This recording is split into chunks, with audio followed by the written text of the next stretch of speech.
সম্মানিত সুধী, আসসালামু আলাইকুম।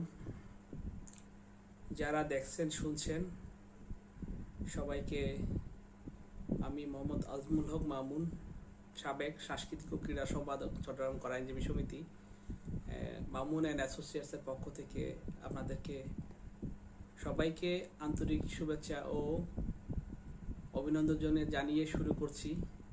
আপনারা যারা আগামী 26 তারিখ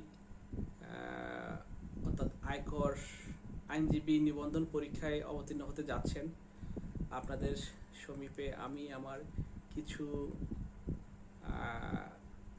লব্ধ জ্ঞান এবং আমাদের যে এক্সপেরিয়েন্স, অভিজ্ঞতার কে সঙ্গে নিয়ে কিছু কথা বলার জন্য আমি আপনাদের সামনে হাজির হয়েছি।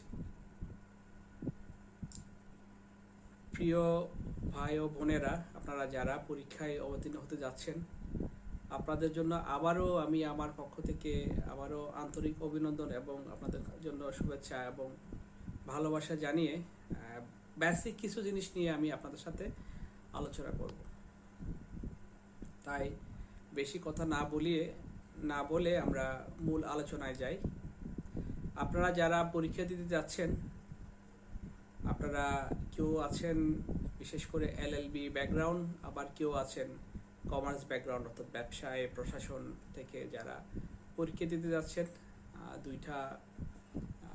এখানে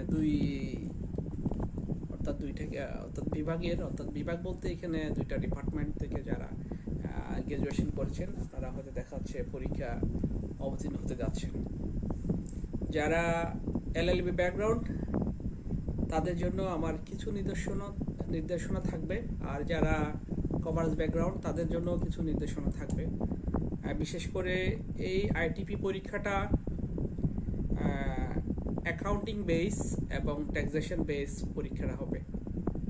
আপনারা যারা বিশেষ করে অ্যাকাউন্টিং বেস, তাদের জন্য কিছুটা একটু সহজ, কারণ আপনারা বিগত দিনে আপনাদের গ্র্যাজুয়েশন পর্যন্ত আপনারা অ্যাকাউন্টিং বা হিসাব বিজ্ঞান, ফাইন্যান্সের বিভিন্ন টার্ম নিয়ে আপনারা কাজ করেছেন বা পড়ালেখা করেছেন, সেই জন্য আপনাদের জন্য সেটা কিছুটা কিছুটা ইজি।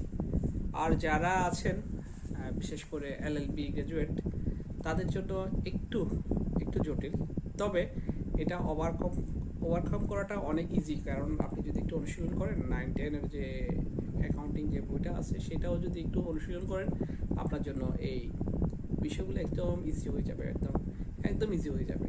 কারণ এখানে